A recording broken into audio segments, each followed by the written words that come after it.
It's another beautiful day, ladies and gentlemen. Ndabahaye ikaze mwebwe mwese mudahengeshanya gukurikirana ibiganiro byacu bice ku Isanamu TV online. Ndabaramukije bisanamu mwese abakunzi bisanamu TV online, namwe mumaze kugira subscribe. Uno munsi nkaba ndabahaye ikaze mu kiganiro cyiza ngiye gukorana n'umwe mu bamenyesha makuru basanzwe babyifatamo neza mu mugabo wo kumenyesha makuru, umwe mu ba MC basanzwe babyifatamo neza in our beautiful country, ladies and gentlemen. Uno munsi rero guess wibaza ko ari inde ndakuzaniye mu kiganiro cyacu cy'uno munsi. Yitwa AmiPro MC, tukaba twagize amahirwe yo guhabwa ikaze iwiwe kugira ngo tuyage byinshi bitandukanye. Reka ndabaha ikaze abakunzi b'Isanamu TV online mwese, let's go.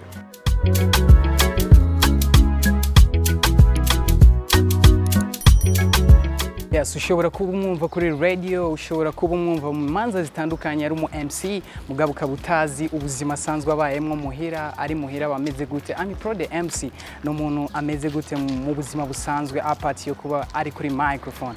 Reka tugende gushika iwiwe hama turaheza kumenya vyinshi bitandukanye nkuko nakubwiye. Twagize amahirwe yo kuba abatumire mu rugo rwiwe hama duheze tuyaga ibintu bitandukanye. And twamaze gushika abakunzi b'Isanamu, let's know. AmiPro MC. Okay, baratwugururiye. AmiPro MC. Yo, my brother. Bite. Bien. Umeze neza? Alhamdulillah. Thank you. Twamenye mugabo naho twatevye, reka tubashimire kuba mwatwakiriye neza. Urakoze cyane. Bakunzi b'Isanamu online TV, ikaze mu rugo rwa AmiPro MC.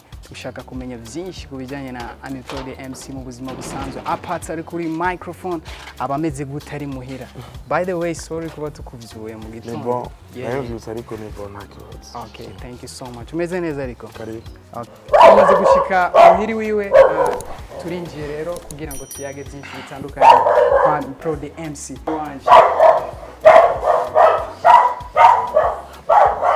Yes, twamaze gushika mu nzu ya AmiPro MC yatwakiriye and ni mu gitondo niho yarakivyuka. AmiPro, utwihanganire kabisa kuba twajya amasaha and urazi ko umwuga wacu ugoye. Yeah. Gahunda yawe mu gitondo bimeze gute? Bon, gahunda yanje mu gatondo bigoye kuko nirwa ndyamye cyane. Ugacuvyuka? Kenshi mvyuka midi. Naja gutora umwana ku ishure, umwana wanje twa Gold. Loan.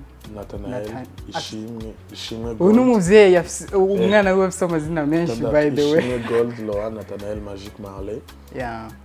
And then meje kumutora canitegura kugira ngo nje ukazi. Hama ubundi buzima bukabandanya tu. Wow, right now warushaka gukora iki rero kugira ngo dutangure ikiganiro cyacu yo? Sinzi ko muma kwanza umwanya ko muramvyuye nkabanza nkitunganya gato. Nta kibazo. Ego.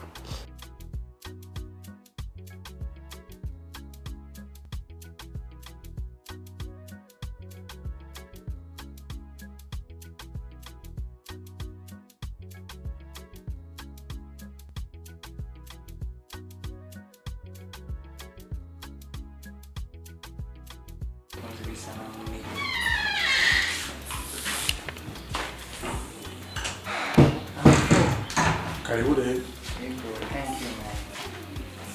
Thank you. Umeze neza no? Alhamdulillah. Akazi kagenda neza. Ndashima Imana cyane. Ubuzima?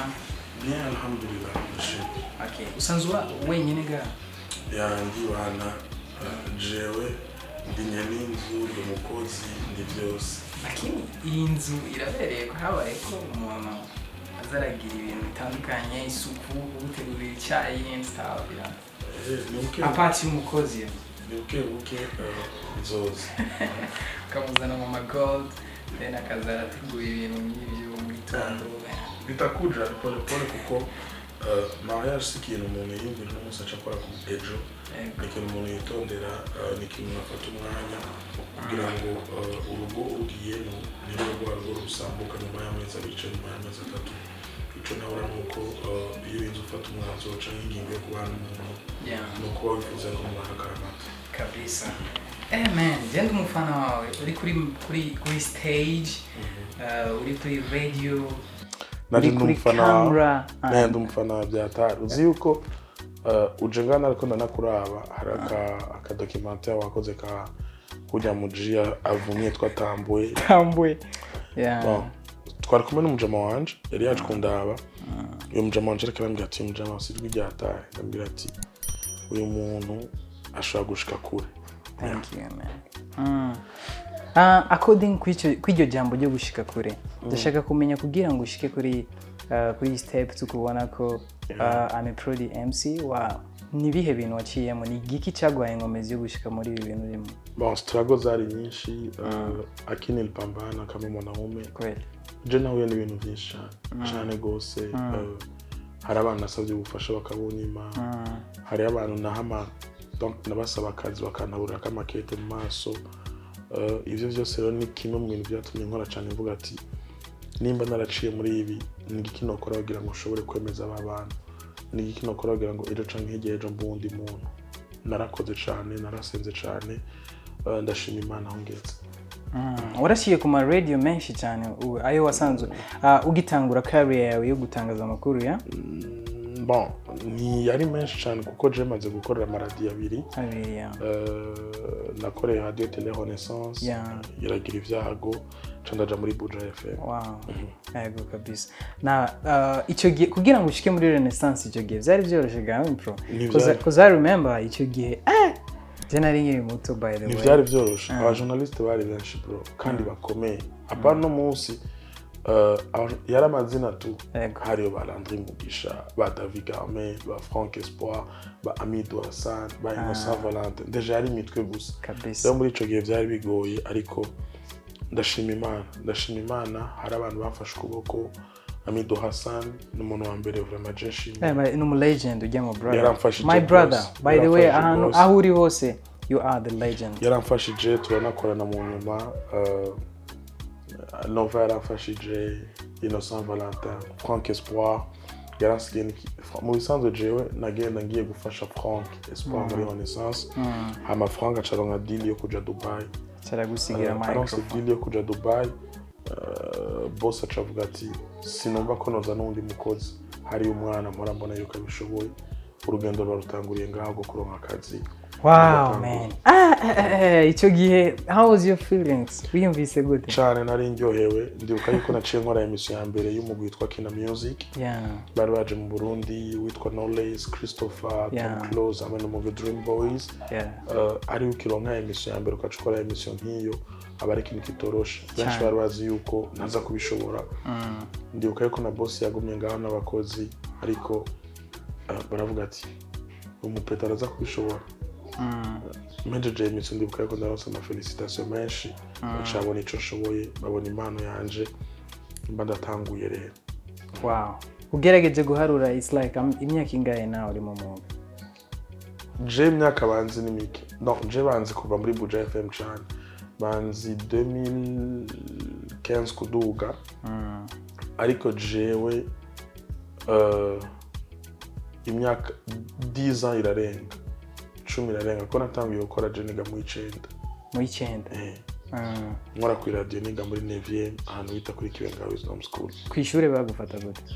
Bakumva mare tu ndibuka yuko no mu gutonda drapeau nje gutonda drapeau bavuga ati mumwuga damn noko icyo kweli nanje I remember igihe natangura kwiga akazi nari nkiri muri secondaire man rero jewe naragerageza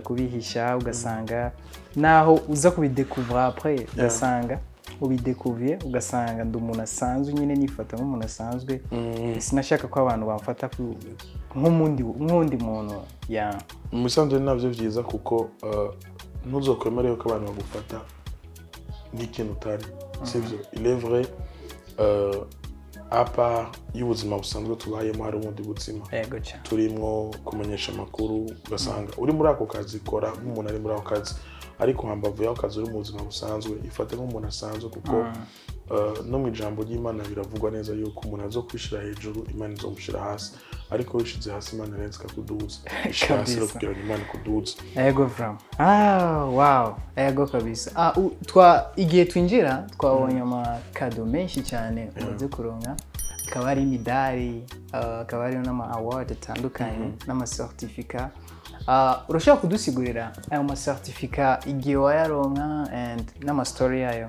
briefly. Reka mpere kuri ku ma certificate c'est mieux.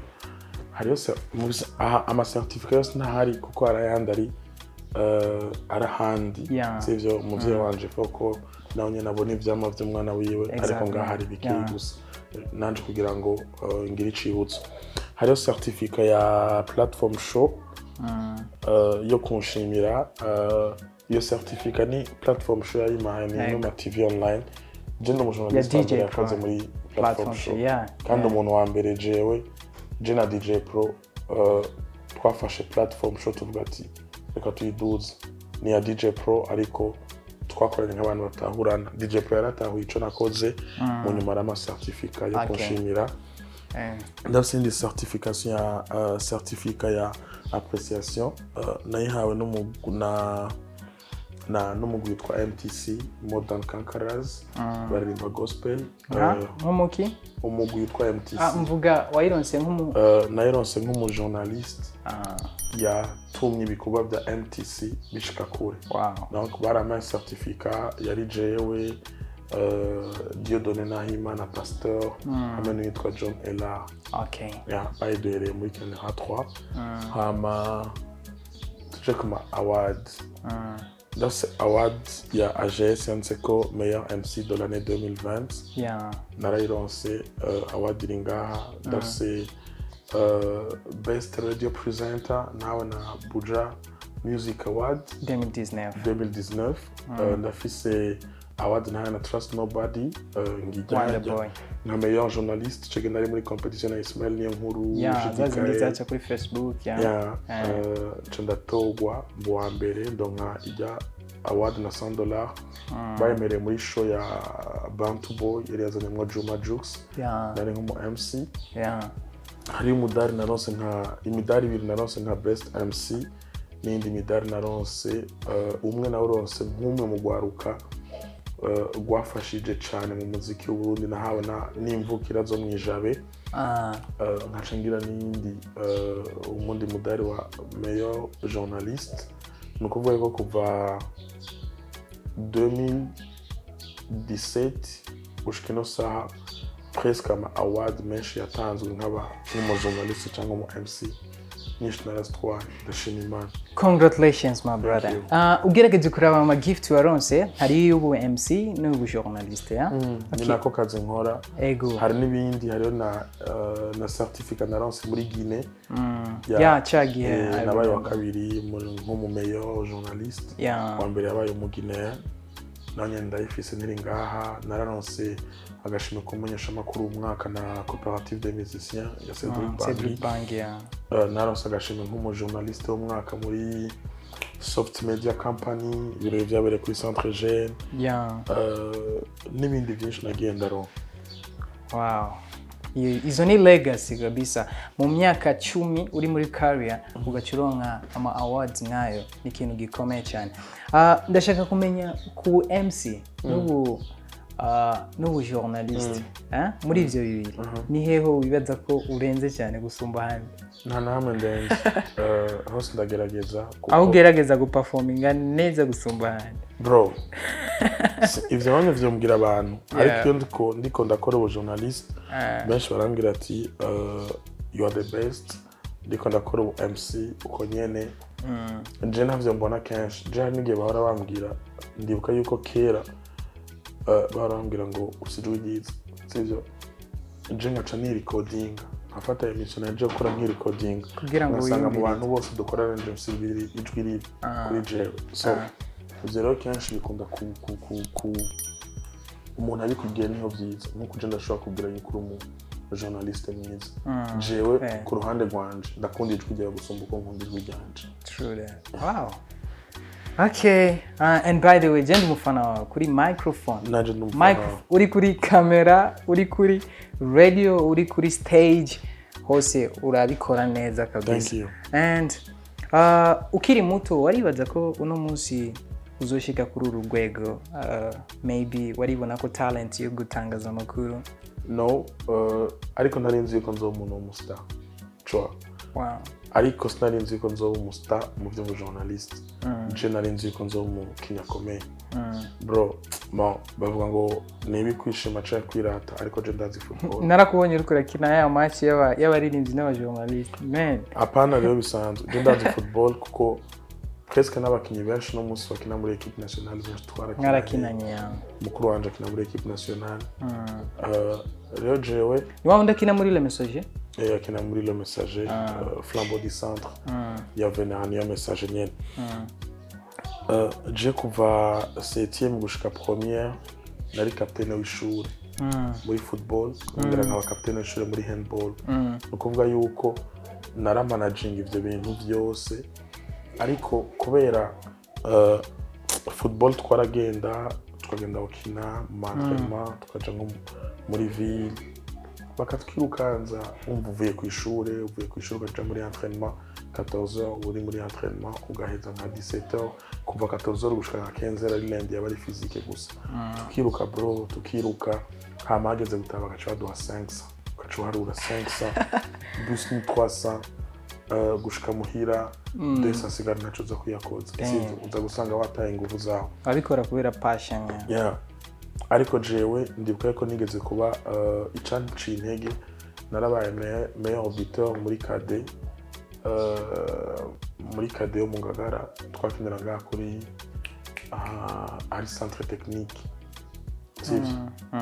ico gihe ndibuka ko baci batora abakinyi 19 bazoja muri donc mu competition ya kade muri Sud Sudan narimwo ariko hageze kugenda birafuara birarata nyene byaranciye intege nabona rero ngene dukora tukaronka amahera make muri 3e division narabaye umukinyi wa gatatu yarafise ibitsindo byinshi kandi akina hagati ico gihe ndavuga ati ibintu mbona ataho bizonshikana sivyo ndavuga ati n'ikindi nokora ariko ambavu ivyo narakora ibintu by'amaslam nari umuslam naraja ku maradiyo za radio culture n'ahandi hari iganiro citwa slam kino hanini naraja kuri RPA muri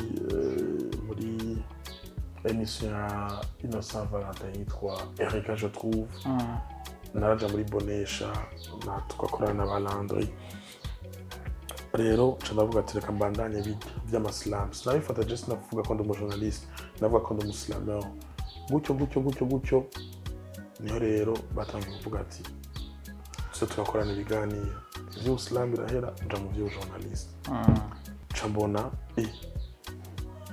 urashobora kuronka 100,000 ndavuga ati hano ndonka 5 ariko ngaha 100,000 no ku kwezi wose ndashobora kuronka niyo 100,000 ugira balance sivyo ico gihe ndibuka yuko aho twakora aho nakora je muri Renaissance wo midi twafungura ngaho utashe haba ariyo déplacement ya ubagutahana ndavuga ati biyenye biri ni vy'ubuseryo kambandanye ibyo ndabandanye hama ndashima Imana narasenze cyane ndavuga ati man hari yamvuye nibyo n'ibintu nakunda ariko nahangiye n'ibintu nkunda fasha nzoshike kure sivyo rimwe na rimwe abavyeyi ntibabitahura ariko James mu mama nkunda kandi anyitaho mama wanje yaravuga ati nimba ari cyo kintu wahisemo Imana izigufashe gushikane kure ariko n'ishure nturihagarike ko je ndumwe mu bana bava mu muryango w'abantu baciye ubwenge je ndibuka ko mukuru wanje atigeze abo wa kabiri gushika heze kaminuza y'u Burundi sivyo nanje sinigeze mba mu banyuma antuka bakeneye amanota meza narayashikana sivyo rero wigiye iki je nize lettre indimi wow that's why umeze neza mu Gifaransa mu Kirundi mu Giswahili ndagerageza yego kabisa ndagerageza impano usanzwe ufise uramaze kuzibona ku mwana wawe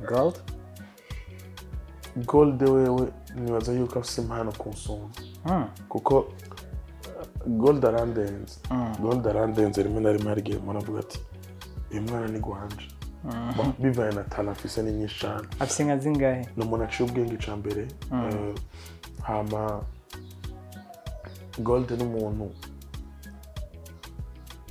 afata cyane gusumba mfata cyane na geocalite ndayizi ko je na nimero ya telefone yimbwiye nanditse no muri telefone biri mu mutwe fa kuyimbwira gusa rero ndibuka ko nk'ikimutwara ku ishure kuko afite 2 ans 8 mois abigisha bavuga tutana umwana akiri muto ariko je ndabwira ndashaka yuko yiga sivyo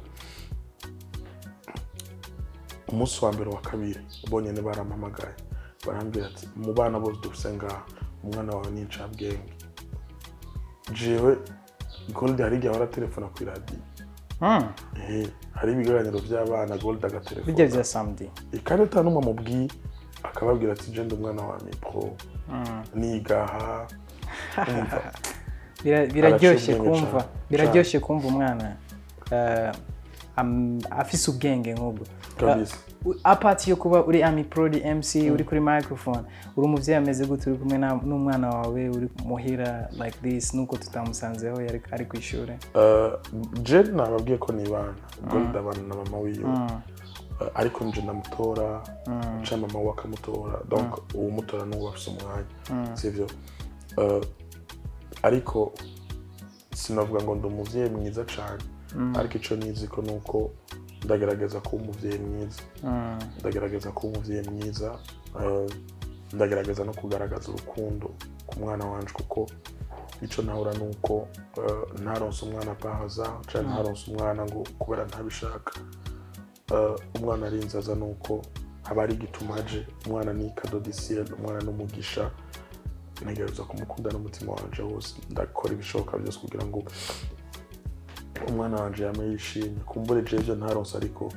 umwana wanje ashobora kubironka wow okay reka tukifurize amahirwe menshi mu kazi kawe k'ubutangazamakuru n'ubu MC and ndashaka kumenya uwo bufise project nyabaki kuko ugerageje kureba bafise connection nyinshi cyane bafise connection nyinshi maybe urashobora kuba uri kuriyumvira ikintu utanguza like the projects ku bantu bafise impano zitandukanye n'ikintu ushaka kumenya from you jewe sama projet menshi cyane gose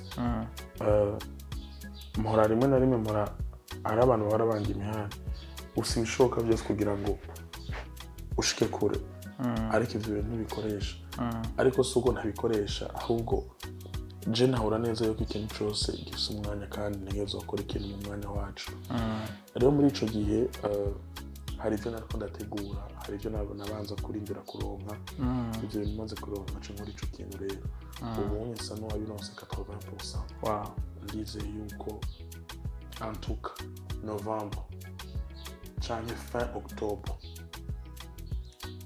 Novembre canke fin Octobre hari ikintu bazobona.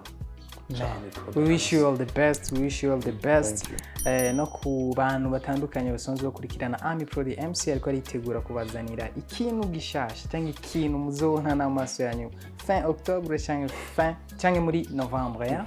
Okay, hama areka duhereze ikiganiro cyacu. AmiPro hajya uri umwana wa kangahe mwera? Wa gatatu mu bana batandatu. Wow. Umwana wa gatatu. Okay. Wa mbere n'umukobwa, wa kabiri n'umuhungu, donc mukuru wanje akina football, wa gatatu ni jewe, wa kane n'umukobwa, wa gatanu n'umuhungu nawe nyine akina muri message, wa gatandatu n'umukobwa, donc abahungu batatu, abakobwa batatu. Wow. Okay. Urakoze cyane, twavuganye ibintu byinshi cyane. AmiPro MC ni umwana wa gatatu mu muryango w'iwabo and ndashaka kumuchallenginga gato. Hajya umwana wa gatatu bamwita gute mu Kirundi? Onye vrem. Just kwibeshera ikintu ataco zinachonze. Wow. Okay. Uri kuratura kuri Isanamu TV online. Drop your comment tubwire umwana wa gatatu ninde. Je ndamuzi mugabo shaka ubimbwire kuri commentaire. Wakoze cyane kuraba ikiganiro cyacu twari kumwe na AmiPro MC yaduhaye akajyo ko kuza gutembera mu rugo iwiwe aho asanzwe aba tumenye ubuzima bwiwe bwa misi yose n'ivyo yaciyemwo kugira ngo ashike hajya bamubona kuri stage abateramisha neza kuri radio asanzwe akora ibiganiro bitandukanye akaba anafise na YouTube channel yiwe ari AmiPro TV show. AmiPro Show TV. AmiPro Show TV urashobora kujya hajya ukaraba ibiganiro bikurikira and yakubwiye ko muri October canke November afise ikintu azoza kugupresentingira. Brother ndagushimire cyane. Asante. Mungu akubariki sana. Yes, ndakwifuriza ubandanye utera imbere cyane and uteza imbere umuziki wacu n'Uburundi muri rusange. Asante. Yeah. Merci beaucoup. Urakoze cyane AmiPro the MC. Ndagushimira wafashe kanya kukurara ikiganiro cyacu. Je nitwa Jibril. Uno musi twari dufise umutumire akaba ari AmiPro the MC asanzwe ari umumenyesha makuru and akaba kandi ari n'umu MC w'ama show atandukanye. Until next time, je nitwa Jibril. Remember to subscribe to our YouTube channel. Bye bye.